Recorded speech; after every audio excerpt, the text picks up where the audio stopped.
આનંદમાં સૌ રહીએ સમજીને સાચું જ્ઞાન, ક્ષણે ક્ષણને જીવીએ ભૂલી જઈને ભૂતકાળ પામી, સમાધાન સૌ મૂંઝવણોના, દુઃખો ભાગે જોઈ અમને હસતા, ટેન્શન નહીં કોઈ કચકચ નહીં કુમારીથી જીવીએ, હે આનંદમાં સૌ રહીએ સમજીને સાચું જ્ઞાન, ક્ષણે ક્ષણને જીવીએ ભૂલી જઈને ભૂતકાળ. જય સચ્ચિદાનંદ દીપકભાઈ. જન્માષ્ટમી આવી રહી છે. શશિકાંત પૂતગલ વૈષ્ણવ પૂતગલ છે, એના મનમાં થોડાક 2-3 ક્વેશ્ચન્સ છે, તો ખુલાસો આપજો. હવે પુષ્ટિ માર્ગી જે કંઈ પણ વૈષ્ણવો હોય ને, ખૂબ ભક્તિ કરતા હોય છે, ભક્તિમાં ખૂબ આગળ હોય છે, પણ છતાંય શશિકાંત પણ ખૂબ ભક્તિ કરતો, પણ અનુભવ એવું કહે છે કે હજુ પણ જે જ્ઞાન લીધા પહેલાં અથવા તો ભક્તિ માર્ગમાં આપણને અંદરની શાંતિ અથવા અંદરની પરિણતિ જોઈએ એવી નથી મળતી. શશિકાંતની જગ્યાએ નરસિંહ મહેતા અને મીરાબાઈ, આ લોકો તો એવા અનન્ય ભક્ત હતા કે જેમની ભક્તિ ઇતિહાસમાં ખૂબ વખણાય છે, છતાં એમને હજુ પણ શું બાકી રહી ગયું કે જેથી એ મોક્ષે ના જઈ શક્યા? એ પોતે જ કહે છે ને, મીરાબાઈ પણ કહે છે ને કે 184 ફેરા કેમરે ટળે આત્મા જાણ્યા વેણ. નરસિંહ મહેતાએ કહ્યું કે જहाँ લગી આત્મા તત્વ ચિહ્ન્યો નહીં, ત્યાં લગી સાધના સર્વ છૂટી, હું કરું એ જ અજ્ઞાનતા, શકટનો ભાર જેમ શ્વાન તાણે, સૃષ્ટિ મંડાણ છે સર્વ એણી પેરે, જોગી જોગેશ્વરા કોક જાણે. એટલે અહીંયા એ લોકો અટક્યા હતા કે હું કરું છું એ અજ્ઞાન થતો છે. કરે છે કોણ? તો કે ભાઈ આત્મજ્ઞાની, આત્મયોગી, આત્મયોગેશ્વર એવા લોકો જાણે કે આ કરે છે કોણ. અને આખી જિંદગી ભક્તિ કરી તોય પણ પરોક્ષ ભક્તિ હતી કે મૂળ સ્વરૂપને, કૃષ્ણ ભગવાનના મૂળ સ્વરૂપને પોતે નહોતા ઓળખી શક્યા. એને પરોક્ષ ભક્તિથી પોતે ભક્ત અને ભગવાન જુદા, એટલે જે ભેદ હોય છે ને, સૂક્ષ્મ ભેદ, એ ભેદથી મય આનંદ મસ્તી રહે ને, ગેલછા રહે, ભક્તિ રહે જબરજસ્ત, હૃદય બહુ પૂર્ણ થઈ ગયું હોય, અનુકંપા, લાગણી, દયા બધા બહુ ગુણો પ્રગટ થયા, પણ તોય પણ ભગવાન જોડે ભેદ છે હજુ, મહીવાળા ભગવાન જોડે. કારણ દેહધારીને ભગવાન કહે છે, એ મહી પ્રગટ થયા તત્વ સ્વરૂપ, એને એમની પાસે દ્રષ્ટિ નહોતી. હા, સાધારણ હતું કે અંદર છે, આત્મા જુદો છે, માયલો નહીં, મહીથી પેલો હંસલો નીકળી જાય પછી મંદિર પડી રહે, એ બધું બોલે છે ખરા, પેલો અનુભવ નહોતો થયો. અને એ અનુભવની કમી એ એમને ખૂટતી હતી કે ભાઈ આ વસ્તુ, આ તત્વ મારે પામવું છે. પણ આપણે ઇતિહાસમાં તો જોયું છે કે નરસિંહ મહેતાને કુંવરબાઈનું મામેરુમાં કેવી અલૌકિક મદદ મળી રહી હતી. એ જ રીતથી મીરાબાઈને ઝેરનો પ્યાલો અમૃત બની જાય, એટલે એ કેવી રીતથી બને?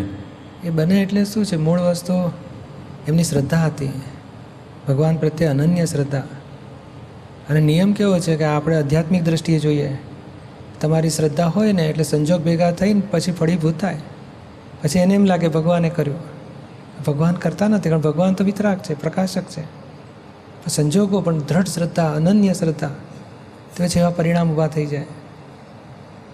એટલે પોઝિટિવ ભાવ તો પોઝિટિવ એવિડન્સ, પોઝિટિવ રિઝલ્ટ, એના જેવી વાત છે.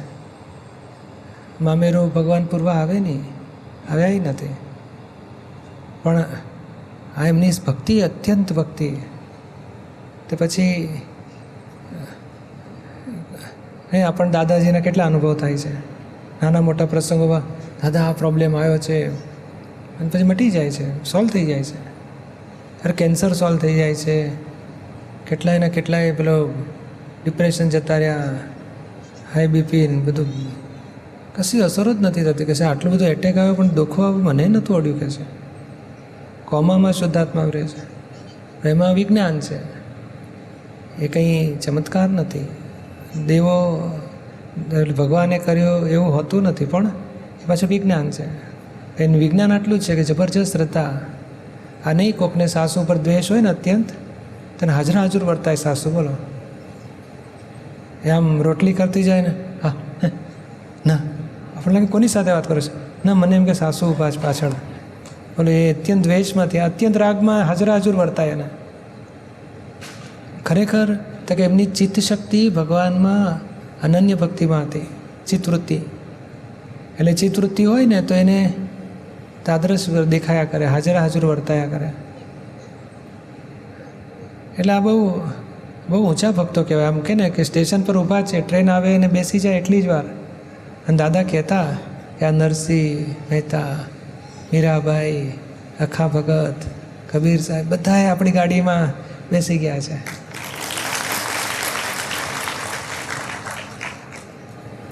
તો દીપકભાઈ, એ આ બધા સંતોનું ને એ લોકોનું જીવન એળે ગયું?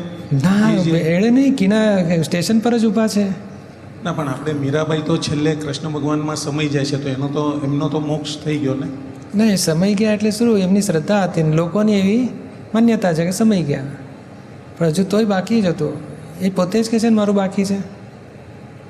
એટલે આ સમય જવાનું છે જ નહીં. એ બહારના કૃષ્ણ ભગવાનમાં સમય એ બનવાનું જ નથી. જ્યારે દાદા ભગવાન નથી કહેતા કે અમે જ્ઞાની પુરુષ છીએ અને દાદા ભગવાન જોડે અભેદ ભાવે રહીએ, પણ ક્યારે તો કે ઓળખ્યા પછી, એને વિતરાગ રહ્યા પછી. એટલે આ એક લોક સંજ્ઞા, લોક વાયકા છે અને લોકોની શ્રદ્ધા છે. કૃષ્ણ ભગવાનમાં સમાઈ ગયા, કબીર સાહેબના ફૂલ થઈ ગયા, એ પાછળના લોકોએ કહ્યું છે. બાકી સાયન્ટિસ્ટની દ્રષ્ટિએ એક ભૌતિક વિજ્ઞાની પણ કહે છે ભાઈ દેહની આ સ્થિતિ થાય એ બધાની થઈ હોય. ભગવાન મહાવીરના દેહની એ સ્થિતિ થઈને, કૃષ્ણ ભગવાનના દેહની એ સ્થિતિ થઈને, તો ભક્તોના દેહની સ્થિતિ એવી જ થવાની. આત્મા નીકળી જાય એટલે, પણ એ આત્મા ઊંચો એટલી બધી અનન્ય ભક્તિ, તે ધીમે ધીમે છૂટે જ્ઞાની પાસે ખેંચાઈને આવી જ જવાના અને જ્ઞાન પામીને મોક્ષે જવાના જ. એ લોકોનો મોક્ષ બગડવાનો નહીં, કારણ 200, 500, 1000 વર્ષે જ્ઞાની હોય છે જ, ક્રમિક માર્ગના હોય તો છે જ. એટલે આવા મહાન ભક્તો ખેંચાઈને એમની પાસે પહોંચી જાય. પણ એમને આ જ જોઈતું હતું અને દૃષ્ટિ એટલી બધી પરિપક્વ થયેલી કે એમને દૃષ્ટિમાં દર્શન, એટલે પેલા પ્રત્યક્ષ પુરુષ હોય ને ત્યારે એમને ખેંચાણ થઈને એની સાનિધ્યમાં આવી જ જાય. તો કૃષ્ણ ભગવાને ભક્તિનો માર્ગ તો બતાવેલો જ છે, તો પછી કૃષ્ણ ભગવાનની ભૂમિકા શું? આજે એમના શરણે ગયા હોય, બધું પોતાનું સર્વસ્વ એમના શરણમાં સોંપી દીધું હોય, તો પછી કૃષ્ણ ભગવાનની ભૂમિકા શું એમના ભક્તો માટે? આજે જે અત્યારના પણ જે લોકો કૃષ્ણ ભગવાનની ભક્તિ કરે છે, આમ તો એવું કહેવાય છે કે વૃંદાવનની રજ થવા મળે તોય સારું. હવે એ જે ભક્તિ છે, ઉત્કૃષ્ટ ભક્તિ છે, તે તો ભગવાનની પોતાની જવાબદારી ના થાય? એના થાય ને, થાય. પણ ભગવાનને ફોન પહોંચે તો ને, એ પરોક્ષ છે. એટલે મૂર્તિને પહોંચાડે છે, નામને પહોંચાડે છે, અને છેવટે પહોંચે જ પોતાના આત્માને. અને એ શ્રદ્ધા એને હેલ્પ કરશે. બહુ ઊંચી આધ્યાત્મિક દ્રષ્ટિ કહીએ તો એનો અભ્યુદય, એટલે સંસારમાં આ પરોક્ષ ભક્તિ છે. ખુદ અર્જુન પ્રત્યક્ષ બેઠા છે, એને કહે છે હે અર્જુન, તું મને ઓળખી શક્યો નથી, એ તો ગીતામાં કહ્યું છે ને. તો પછી આ પ્રત્યક્ષમાં કે છે તું મને ઓળખી શક્યો નથી, મારા સાચા સ્વરૂપને ઓળખી શક્યો નથી, તું તારી જાતને ઓળખતો નથી, તું પોતે આત્મા છે, તું ઓળખતો નથી. અને આત્માવત સર્વભૂતેશ, ગુરુ, શિષ્ય, કાકા, મામા, ભાણિયા, ભત્રીજા, ભાઈઓ બધાને તું આત્મા રૂપે જોકે છે. હવે એ આત્મરૂપ દ્રષ્ટિ આવ્યા વગર પ્રત્યક્ષ ભક્તિ થતી નથી, એને પરાભક્તિ કહેવાય. પોતે પોતાના આત્માને ઓળખી અને પોતાના આત્માની ભક્તિ કરવી એ પ્રત્યક્ષ ભક્તિ કહેવાય. અને આ પરોક્ષ ભક્તિ, કૃષ્ણ ભગવાન જુદા છે અને હું એમનો ભક્ત છું, અને એ રીતે ભક્તિ કરે ને એનાથી એને સંસાર ફળ જ મળે. પણ કયું સંસારમાં બહુ ઊંચું ફળ મળે, ભૌતિક સુખોય મળે અને ભગવાનની ભક્તિની ભાવના છે તો એની લિંક મળે એને. અને જે ભક્ત, કૃષ્ણ ભગવાનને 4 પ્રકારના ભક્ત કયા છે. આર્ત ભક્ત, બહુ દુઃખ પડે ને, હે ભગવાન છૂટવું છે કે છે. અર્થાર્થી ભક્ત, એ થોડો લાલચ કે ભાઈ આ ઘરમાં ઉપાધિ છે ને, આપણે સાધુ થઈ જઈએ, ભગવાનની ભક્તિ કરીશું, ખાવા પીવા મળશે કે છે, લોકો બાપજી કરશે. જિજ્ઞાસુ ભક્ત કે કંઈક ઓળખવા છે ભગવાનને, ભગવાન ક્યાં હશે, શું હશે, કેવા હશે. અને જ્ઞાની ભક્ત, જ્ઞાની એ જ મારો આત્મા છે, જ્ઞાનીમાં મારામાં ફેર ના ગણી શકે. એટલે હવે કયા લેવલે ભક્ત છે ને એ જોવું પડે. એ જ્ઞાની ભક્ત એટલે પોતાના આત્માને ઓળખી અને પોતાના જ આત્માને, કૃષ્ણ ભગવાનનો આત્મા તો કે એ અભેદ સ્વરૂપે ભક્તિ કરે છે. એટલે આ દેહ જ્યાં દેહ છે, દેહ ભાવ છે, ત્યાં સુધી પ્રત્યક્ષ ભક્તિ થઈ શકે નહીં. અને ભક્તિ સ્વરૂપ જ એવું છે કે જ્ઞાન વિનાની ભક્તિ એ પરોક્ષ ભક્તિ કહેવાય છે. અજ્ઞાન સહિતની ભક્તિ, અજ્ઞાનતામાં રહીને કરેલી ભક્તિ. અને જ્ઞાન સાથે પોતાના આત્માને ઓળખીને, તત્વને ઓળખીને એને પ્રત્યક્ષ ભક્તિ કહેવાય. એટલે જ્ઞાન પહેલાં છે, ભક્તિ પછી છે. કેવી રીતે કહું તમને? અહીંથી એરપોર્ટ જવું હોય, આપણે અજાણ્યા હોઈએ તો કારણ અજાણ્યા જ કહેવાય ને, અજ્ઞાનતા એટલે. તો જ્ઞાન જોઈશે ને પહેલાં, જેથી આત્મજ્ઞાન હોય કે આ રસ્તે આ રસ્તે આ રસ્તે જવાય તો એરપોર્ટનો સાક્ષાત્કાર થાય ના. એટલે પહેલું જોઈશે જ્ઞાન. અને જ્ઞાન મળ્યા પછી two approach near and near, two follow જ્ઞાન, એનું નામ ભક્તિ. એ ફોલો કરે એટલે જેમ જેમ સમીપે પહોંચતો જાય. અને ભક્તિ શું તદ્રુપ બનાવે, પણ જ્ઞાન પ્રમાણેની ભક્તિ હોવી જોઈએ. અજાણ્યા રસ્તા ઉપર ચાલ્યા જ કરો કે હું સ્ટેશન એરપોર્ટ પહોંચીશ, એ શક્ય નથી. એવી રીતે અહીંયા આત્માને ઓળખ્યા પછી ભક્તિ એ પ્રત્યક્ષ ભક્તિ કહેવાય. અને દેહધારી કૃષ્ણ ભગવાન, બાળકૃષ્ણ, બાંસરીવાળા કૃષ્ણ, રાધાવાળા કૃષ્ણ, યોગેશ્વર કૃષ્ણ એ પણ પરોક્ષ સ્વરૂપ જ છે.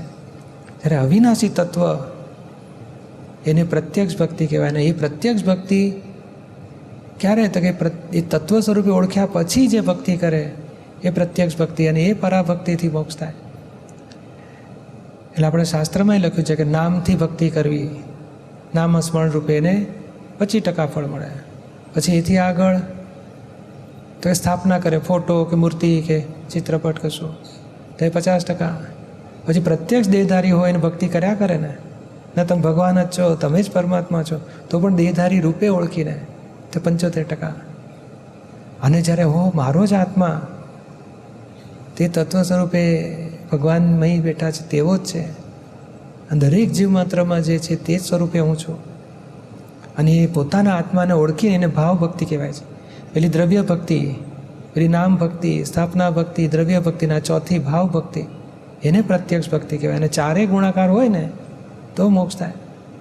એટલે આમાં જ્ઞાન સ્વરૂપ વગર આગળ પ્રગતિ થતી નથી. એક્ઝેક્ટનેસ એટલે જે એની દ્રષ્ટિમાં હોય, ભક્ત ભગવાનને જે સ્વરૂપે ભજે છે એટલું એનું ફળ મળે છે. It's Dada Bhagwan Foundation presentation.